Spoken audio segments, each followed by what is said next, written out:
যখন within 10 of the gradation list, মানে within 10 senior most of the judiciary, তখন আমাকে কি করলো, বদলি করলো হচ্ছিল খুলনা জননিরাপত্তা আদালতে, যেখানকার জেলা জজও আমার কিন্তু 60 জন পড়ে।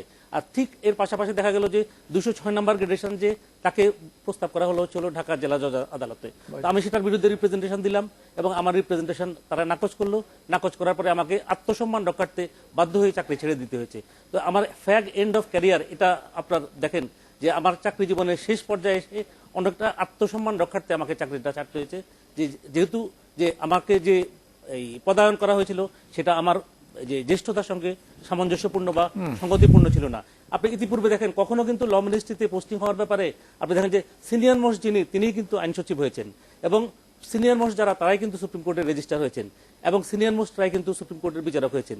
এই গত 5 বছরে বা বর্তমান সরকার আসার পরে আপনি দেখেন যে সকল নিয়োগ হয়েছে, যে যাদেরকে সুপারসিড করা হয়েছে, আপনি ফাইলটা এখন বলেন এই ফাইলটা প্রডিউস করার জন্য যাদেরকে সুপারসিড করা হয়েছে ফাইলে কি লেখা হয়েছে, যে কি কারণে তাদেরকে সুপারসিড করা হয়েছে। যে 206 নম্বরকে যে ঢাকা সুপ্রিম কোর্টের বিচারক দিয়ে করা হয়েছে, তাহলে 205 জন তো অতিক্রান্ত হয়েছে। তাহলে এই 205 জনের ক্ষেত্রে একটা তো নথি তো প্রাইম মিনিস্টারের কাছে গিয়েছে, রাষ্ট্রপতির কাছে গিয়েছে, যে 1 নম্বর 2 নম্বর 3 নম্বর 4 নম্বর এবং 190 নম্বর এদেরকে কি কারণে, কি অভিযোগ ছিল তাদের বিরুদ্ধে, কেন তাদেরকে সুপারসিড করা হলো। কিন্তু বিচার বিভাগীয় কর্মকর্তাদের ক্ষেত্রে আমার একটা বিষয় প্রায় জানতে ইচ্ছা করে, যে বিচার বিভাগীয় কর্মকর্তারা কি অ্যাসোসিয়েশন করা, তারপর আমরা দেখেছি যে মানে এটা বলা আমার নিশ্চয় আমার জন্য খারাপ, কিন্তু আমি সাংবাদিক হিসেবে কভার করতে গিয়ে দেখেছি যে বিচার বিভাগীয় যারা কর্মকর্তা আছেন তারা সচিবালয়ে কোনো পদ কোনো পদবি নিয়ে কি করেছেন এটা আমরা দেখছি। এই সম্পর্কে আপনি কি বলবেন? তো এটা তো আসলে একদিনে হয় না বা এক পক্ষ থেকে হয় না, করতে পারে কিনা বিচার। আপনি রেজিস্টার ছিলেন, আমি সেই অ্যাসোসিয়েশন যেটা, এটা 1948 সাল থেকেই অ্যাসোসিয়েশন হয়ে এসেছে এবং এটা রেজিস্ট্রেশন করতে পারে। দেখেন, যেমন আমি বলি ইউনিভার্সিটি টিচারদের অ্যাসোসিয়েশন করা উচিত না, ঠিক সেই রকম বলি জাজদের অ্যাসোসিয়েশন করা উচিত না। উচিত অনুচিতের ধার তো আর আমরা এখন ধারি না স্যার, আমরা মানে এটা পারে কিনা সেটা হলো যে মানে আটকায় কিনা। বাংলাদেশে কিনা পারে, বাংলাদেশে পারে না এমন কেউ বলতে পারে আমি কিছু পারি না? আমরা সব ক্ষমতাবান, সবকিছু করতে পারি, করা উচিত কি অনুচিত সেইটি প্রশ্ন। যে যারা যদি ইউনিয়ন করে, এই অ্যাসোসিয়েশন করে, টিচাররা যদি অ্যাসোসিয়েশন করে, তো ছাত্ররা কি অন্যায় করলো?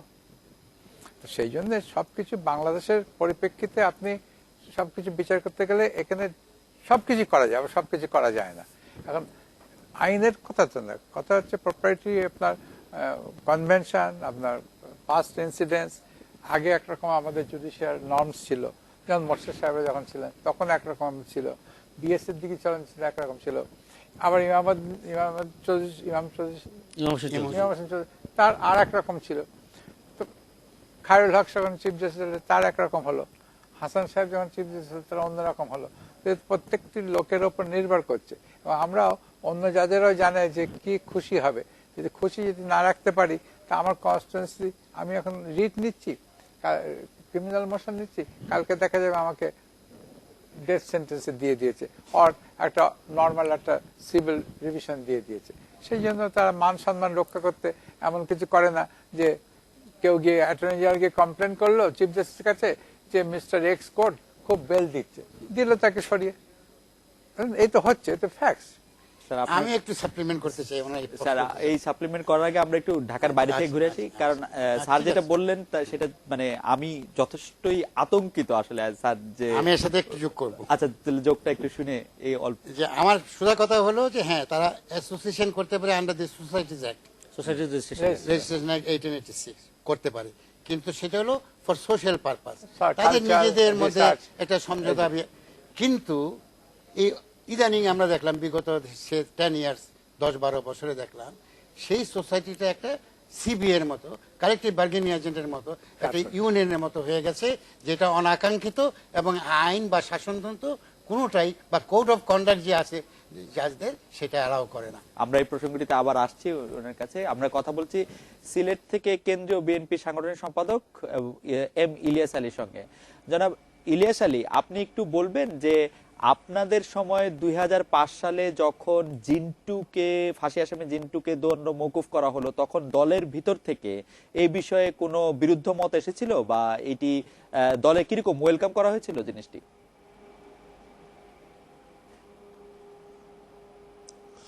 ধন্যবাদ জনাব খালেদ মহিউদ্দিন আপনাকে। আপনি আমাকে একটি এম্বারাসিং কোয়েশ্চন করে ফেললেন, আমাকে ডেকেছেন এর জন্য ধন্যবাদ। আমি আপনার মাধ্যমে ধন্যবাদ জানাচ্ছি আমাদের দেশের দুজন খ্যাতিমান ও বরেণ্য আইনজীবী, আমার শ্রদ্ধেয় ব্যারিস্টার রফিকুল হক সাহেব এবং ব্যারিস্টার আমিরুল ইসলাম সাহেবকে। জিন্টু ফাঁসি মওকুফের কথা বলেছেন। জিন্টুর ফাঁসিটা হয়েছিল কিন্তু সামরিক আদালতে। হুসেন মোহাম্মদ এরশাদ যখন সামরিক শাসন জারি করে আইন করেছিলেন এবং এই সামরিক আইনের মাধ্যমেই তার বিচার হয়েছিল। সামরিক আইনে বা সামরিক শাসনামলে বিচার যে সঠিক হয় না, এটা আপনিও ভালো বুঝেন এবং আপনার সম্মুখে যে দুইজন বরেণ্য আইনজীবী খ্যাতিমান বিশেষজ্ঞ রয়েছেন তারাও বলবেন। তো জিন্টু প্রসঙ্গে না কথা বলে আমি মনে করি যে ওই যে রাজনৈতিক বিবেচনায় যে মামলা প্রত্যাহার বা রাজনৈতিক বিবেচনায় যে মওকুফ করা হচ্ছে, আপনি দেখেন যে আমি ধন্যবাদ জানাচ্ছি আমাদের এই দুইজন বরেণ্য আইনজীবীকে। আমি যে কথাগুলো বলতে মানসিকভাবে প্রস্তুত ছিলাম সেগুলো তারা বলে ফেলেছেন। যে এই লক্ষ্মীপুরের তাহেরের ছেলে বিপ্লবের মামলায় সেন্টেন্স, ডেথ সেন্টেন্স হোক আর লাইফ সেন্টেন্স হোক, এইগুলা কিন্তু কোনো সামরিক আদালতে কিন্তু কিংবা ইমার্জেন্সি সরকারের আমলে হয় নাই। এগুলা কিন্তু সাধারণ কোর্টে এবং স্বাভাবিক বিচার ব্যবস্থায় গণতান্ত্রিক সরকারের আমলে হয়েছিল। আজকে দেখেন বিপ্লবের মামলাগুলো একের পর এক ফাঁসির মামলাগুলো মওকুফ করে দেওয়া হয়েছে, লাইফ সেন্টেন্সগুলো মওকুফ করে দেওয়া হয়েছে। ঠিক একইভাবে এই যে নাটোরের গামা হত্যাকারী, এদেরও গণতান্ত্রিক সরকারের আমলে এবং স্বাভাবিক প্রক্রিয়ায় বিচার ব্যবস্থায় তাদের ফাঁসি হয়েছিল, কিন্তু সুপ্রিম কোর্টের বিচার পূর্ণাঙ্গ না করেই তাদেরকে মওকুফ করে দেওয়া হলো। এখানে শাহজাদ চৌধুরী ছেলের কথা এসে, যাই হোক, এটা ইমার্জেন্সি সরকারের আমলে হয়েছে। রাজনৈতিক বিবেচনায় যে মামলা প্রত্যাহারের কথাগুলো এসেছে, আপনি ধরে নেন যে 11 জানুয়ারি জরুরি সরকার এসেছিল, এই সরকারের আমলে, জি আমাকে একটু বলতে দিন কাইন্ডলি, যেহেতু আনছেন, এই সরকারের আমলে যে মামলাগুলো হয়েছিল, এই মামলাগুলো কিন্তু এই ইমার্জেন্সি অ্যাক্টে নতুন ধারায় সাজাও দেওয়া হয়েছিল এবং তৎকালীন সময় বাংলাদেশের সর্বোচ্চ আদালত সুপ্রিম কোর্ট তার আইনের নিজস্ব গতিতে চলতে পারে নাই। আমরা যেটা দেখেছি, এবং আমার চেয়ে ভালো বলতে পারবেন এই দুইজন সিনিয়র লয়ার, যে চিফ জাস্টিস ওনার ভূমিকা কী ছিল। আবার আমরা আশান্বিত হয়েছি তখন কিছু সময় যে হাইকোর্ট বেঞ্চের বেশ কিছু জাস্টিসরা তারা জাস্টিস দেওয়ার চেষ্টা করেছেন তাদের বিবেক থেকে এবং আইনের নিজস্ব গতিতে তারা চলতে চেষ্টা করেছেন, কিন্তু পারেন নাই। এরপরেও তারা যেগুলাকে জামিন দিয়েছেন কিংবা যেগুলা স্টে করেছেন, সেগুলো আবার আপিল বিভাগে গেলেই আবার সাথে সাথে স্টে হয়ে যেত। আজকে রাজনৈতিক বিবেচনায় যে মামলাগুলো প্রত্যাহার হচ্ছে, এগুলা একেবারেই দলীয় দৃষ্টিভঙ্গিতে হচ্ছে, রাষ্ট্রীয় রাজনৈতিক দৃষ্টিভঙ্গিতে মামলা প্রত্যাহার। আপনাকে ধন্যবাদ। আমরা একটি প্রশ্ন জনাব ইকতেদার আহমেদ আপনার কাছে আসবো, আমরা আবার একটু খুলনা থেকে কথা বলে আসে, যে যদিও ওটি মানে জিন্টুর ক্ষেত্রে এটি সামরিক সরকার আমলে ঘটেছিল, কিন্তু আমরা দেখেছি যে বিপ্লবের দণ্ডটি হয়েছিল হচ্ছে একটি অন্য সরকারের আমলে, বিএনপির আমলে। সেই রায়টি বা সেই দণ্ডটি নিয়ে আশঙ্কা প্রকাশ করার বা প্রশ্ন করার জায়গা থাকছে কিনা সেই প্রসঙ্গটিতে আমরা আবার আসবো, যে বিভিন্ন রকম ঝামেলা এড়াতে বিচারকরা বিভিন্ন রকম রায় দিয়ে থাকেন এই প্রসঙ্গে। এখন কথা বলছি খুলনা থেকে জেলা আইনজীবী সমিতির সভাপতি অ্যাডভোকেট শেখ মাসুদ হোসেন রনির সঙ্গে। জনাব শেখ মাসুদ, আপনি একটু খুব সংক্ষেপে আমাদেরকে বলবেন যে আদালতের কাছে ক্ষমাহীন এসব অপরাধ বিচার ব্যবস্থার উপর কি ধরনের প্রভাব ফেলছে?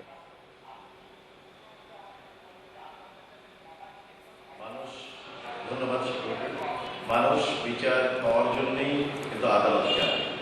সেই বিচারটা সঠিক হচ্ছে যখন তারা না পান বা সরকার বা অন্য কোনো মাধ্যমে সেই বিচারটা সঠিক বিচার না হয়, তখন সঙ্গত কারণেই যারা বিচার প্রার্থী মানুষগুলো তারা কিন্তু আশাহত হয়।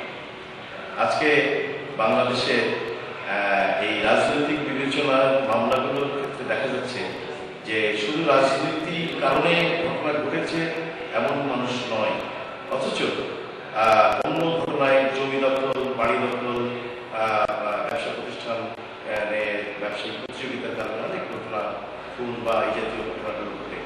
সেগুলো যখন রাজনৈতিক বিবেচনায় প্রত্যাহার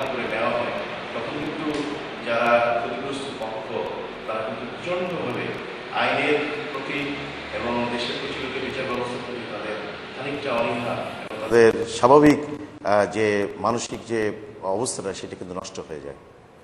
জনাব রনি, আপনাকে ধন্যবাদ। আর বিচার ব্যবস্থাটা চট্টগ্রাম মহানগরের সাবেক পিপি আমরা আব্দুল সাত্তারের সঙ্গে কথা বলছি।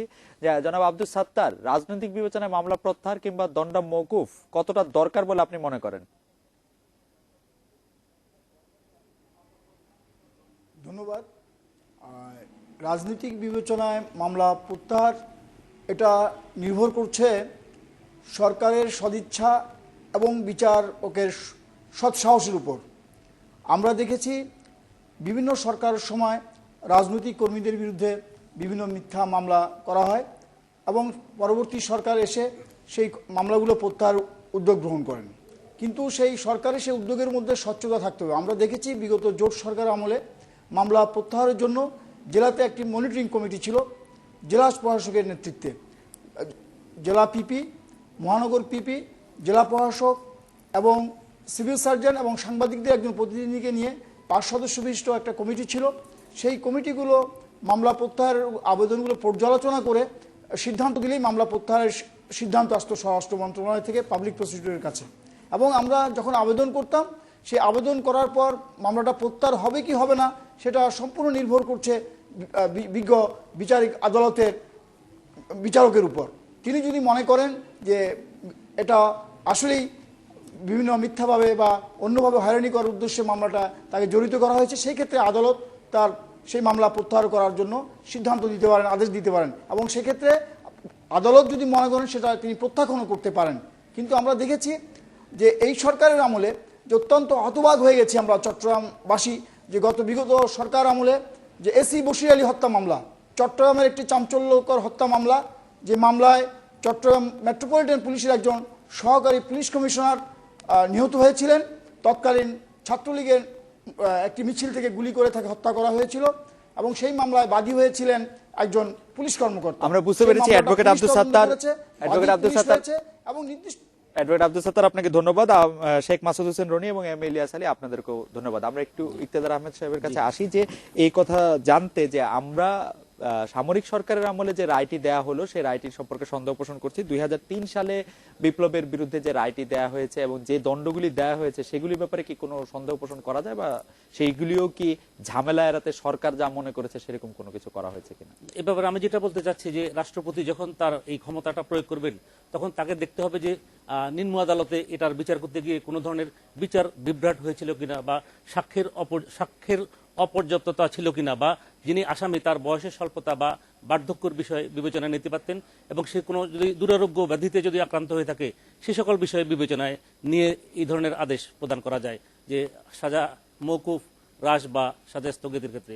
তারপরে আমাদেরকে দেখতে হবে যে রাষ্ট্রপতি যে আদেশটি দিয়েছেন এটা ন্যায়পরতা, নৈতিকতা এবং তার যে সংবিধান অনুষ্ঠিত যে শপথ, এই শপথের দ্বারা এটা সমর্থিত কিনা।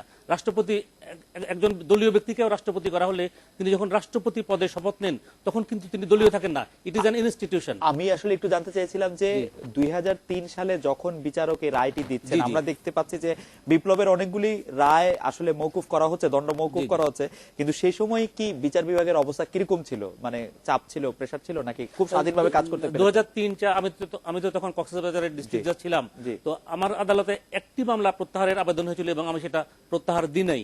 তো তাতে তো আমি কোন ধরনের হয়রানির সম্মুখীন ধরেন আমাদেরকে সত্যকে সত্য বলে স্বীকার করতে হবে। অনেকে হয়তো হয়রানির শিকার হয়েছেন কিন্তু আমি তো হয়রানির শিকার হইনি। তবে অনেকে হয়রানির শিকার হয়েও থাকতে পারেন, এরকম একটা অবস্থা ছিল। হয়েছেন বলছেন, আমি একটু যোগ করতে চাই এই ব্যাপারে। এখন আমাদের এইটাই হলো সবচেয়ে বড় দুর্ভাগ্য, আমরা আমাদের বিচারকরাও রাজনৈতিকবিদদের মতো, যখন রাজনৈতিক একটা দল যখন অপোজিশনে থাকে তখন বলে special power act is a black law. সেই দলটাই যখন পরবর্তীতে সরকারে আসেন it is a very important law, এটা ছাড়া রাষ্ট্র চলতে পারে না। আমরাও অত্যন্ত দুঃখের সাথে হলো একটা বাস্তব সত্য হলো নিম্ন আদালতের বিচারকরা শীতকালে যেমন আমরা গরম কাপড় পরি শরীরকে রক্ষা করার জন্য, ওনারাও ওই যখন যেদিকে বাতাস বয় সেদিকে গায়ে এড়িয়ে দেন। তাদের উপর যে অর্পিত দায়িত্ব সেইটা তারা নির্ভীকভাবে সাহসিকতার সাথে প্রয়োগ করতে পারেন না বলেই আজকে বিচার বিভাগের এই অসহায় অবস্থা। আমরা একটু ব্যারিস্টার রফিকুল হকের কাছে আসবো, হচ্ছে আমাদের একজন দর্শক